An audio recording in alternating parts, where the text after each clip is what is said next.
It's the fourth stage of the Hyundai Archery World Cup here in Paris, and it's time for the compound women's gold medal match. On target number 1, representing Great Britain, Gibson.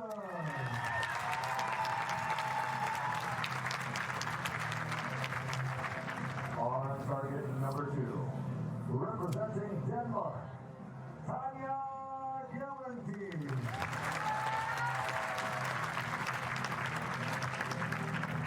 The line judge for this matchup is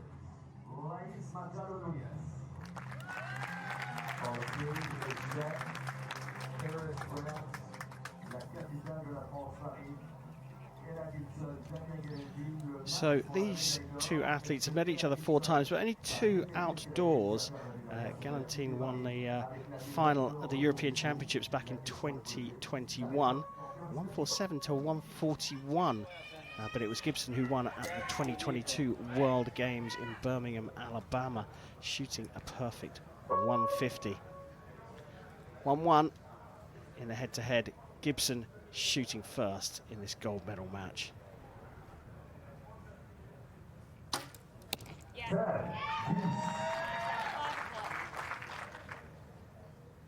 Those European Championships in 2021 in Antalya, if I believe so. That was before, I would say, the rise of Ella Gibson.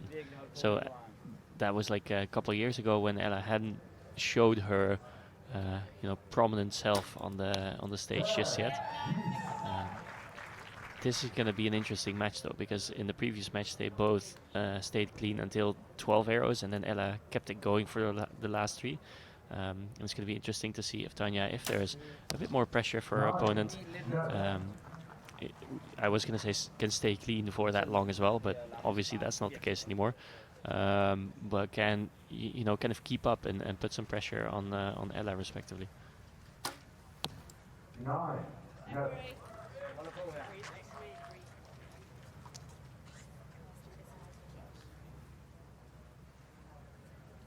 Gellenthien can restore parity with a 10 here. Does just that. They both dropped a single point here.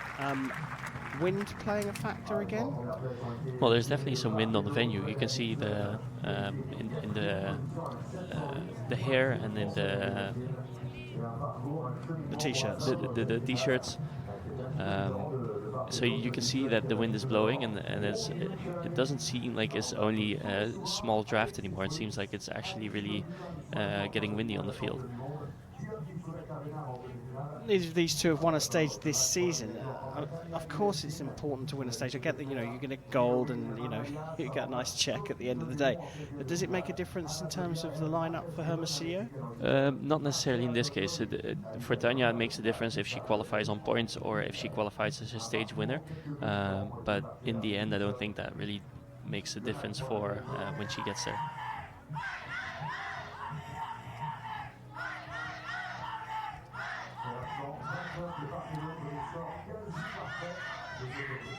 That's the British supporters in the crowd cheering on Ella Gibson here.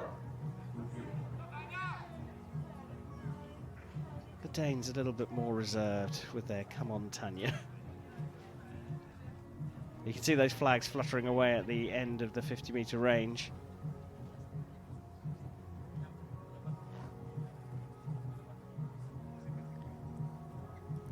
Interesting to see just a moment ago where they zoomed in on, I think it was Ella's bow.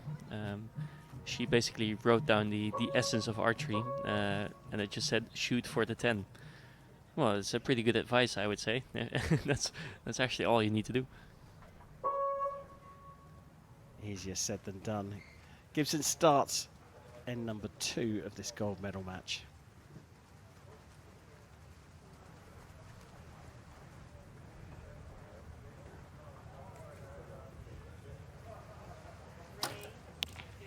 That was really impressive, how she was, battling the wind there, trying to keep her sight on target, and managing to hit a 10.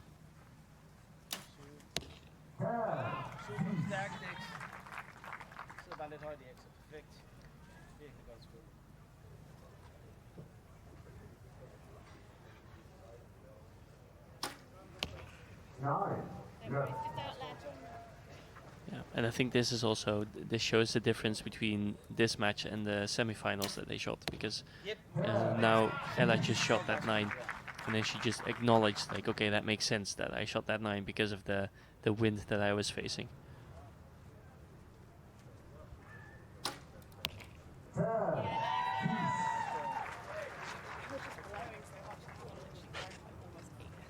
I think you heard it there, blowing so much.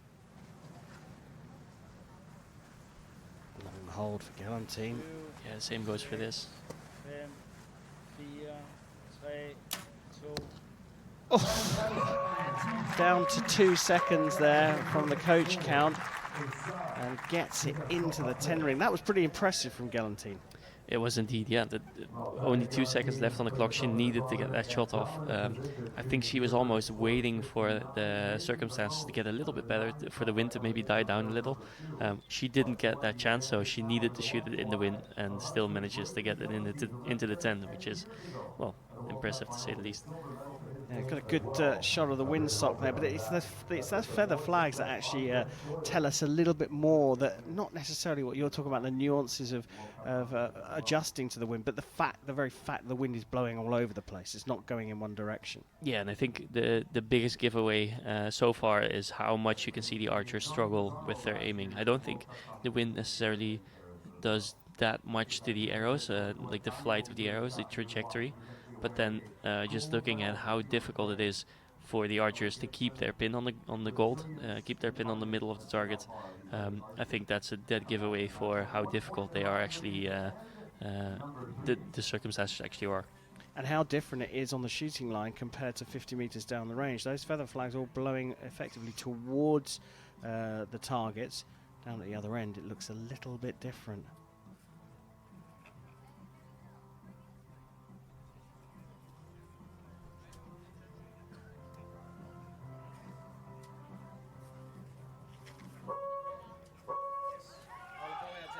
So just a single point in it. Gellenthien currently leading 59 to 58.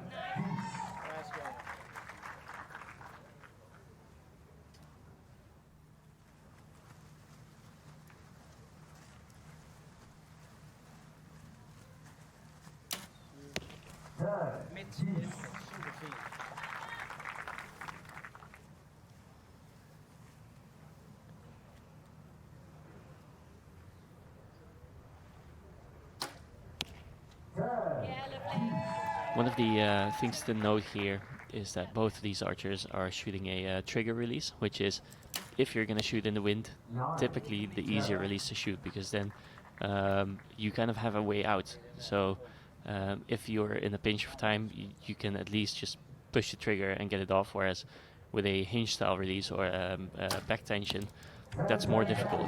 You can still kind of do that, but there's a lot more movement when you do so.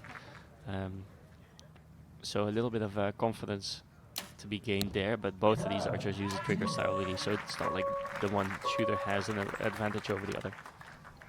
Well, there's certainly no advantage one over the other here, as Gellenthien puts a 9 in between 2 10s after a perfect from Gibson.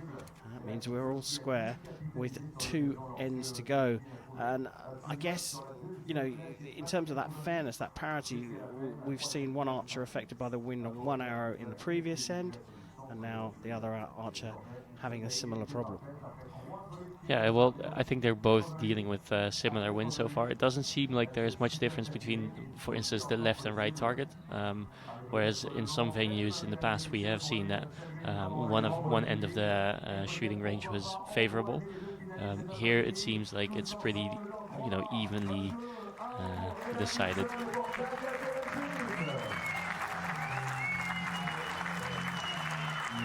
So all square in terms of the score, 88 apiece, and we go into end number 4 of the final here in the compound women's competition in Paris. Gibson facing Gellenthien.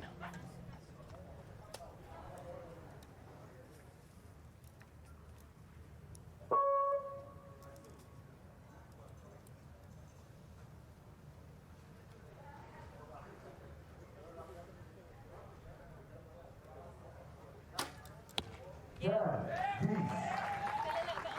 a bit of a quiet moment there when it comes to wind. You could see that she had the opportunity, she had the kind of like the leeway to make her own shot rather than trying to get it off at a moment that it wasn't blowing as much. So that's what difference a little bit of wind can make. 9. Good.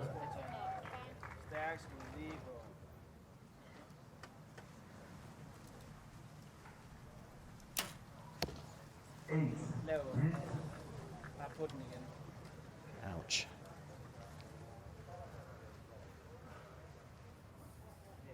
Both going low with their second arrows. 9. It's a second 9 from Gibson, so Gellenthien's got an opportunity to correct that 8. If she can get a 10 here, she'll be back on level scores. 2, 6. Does just that. What an interesting fourth end that was.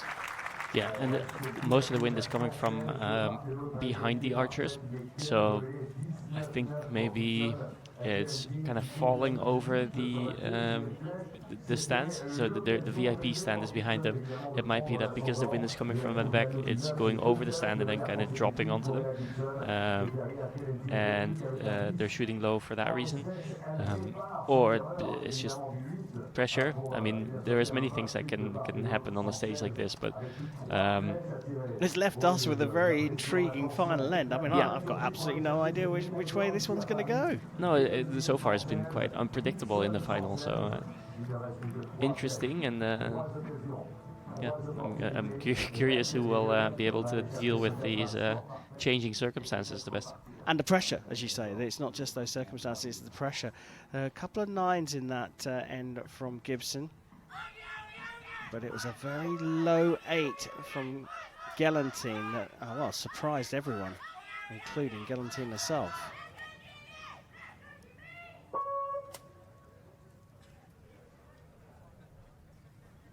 One end to go, 3 arrows to go, all tied. Gibson shooting first. I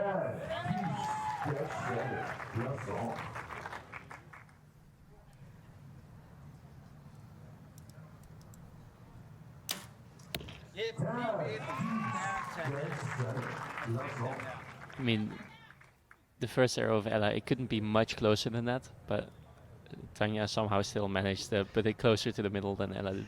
Anything you can do. Under this kind of pressure, and to be fair, the wind's probably just dropped off a little bit here. The two of them showing what they're made of.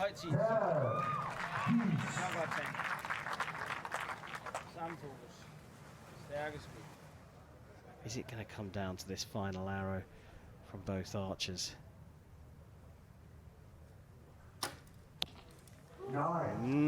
Door open for Gellenthien here. A 10 for the win.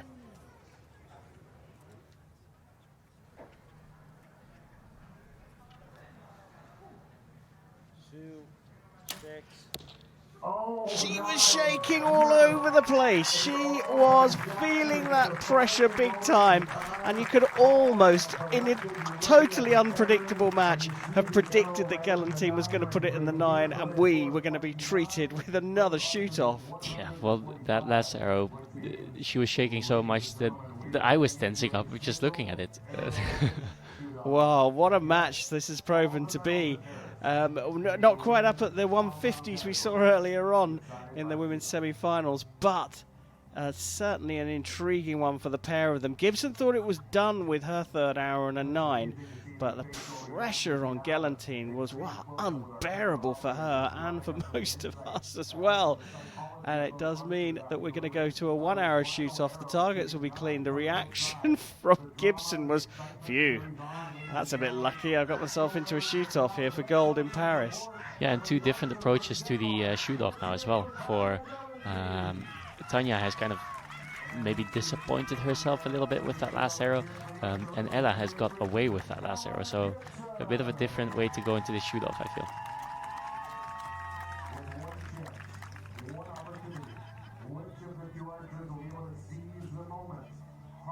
opportunity, cultivate it, and walk away from Paris with a gold medal? That is the question. Which of the two will provide us with an answer?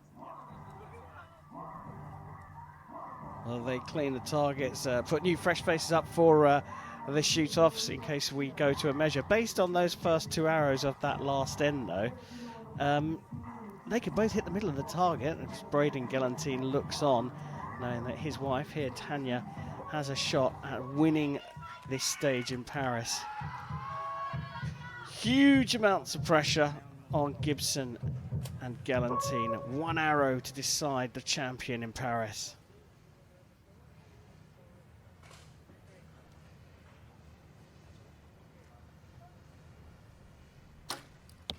That is not a bad shoot-off arrow.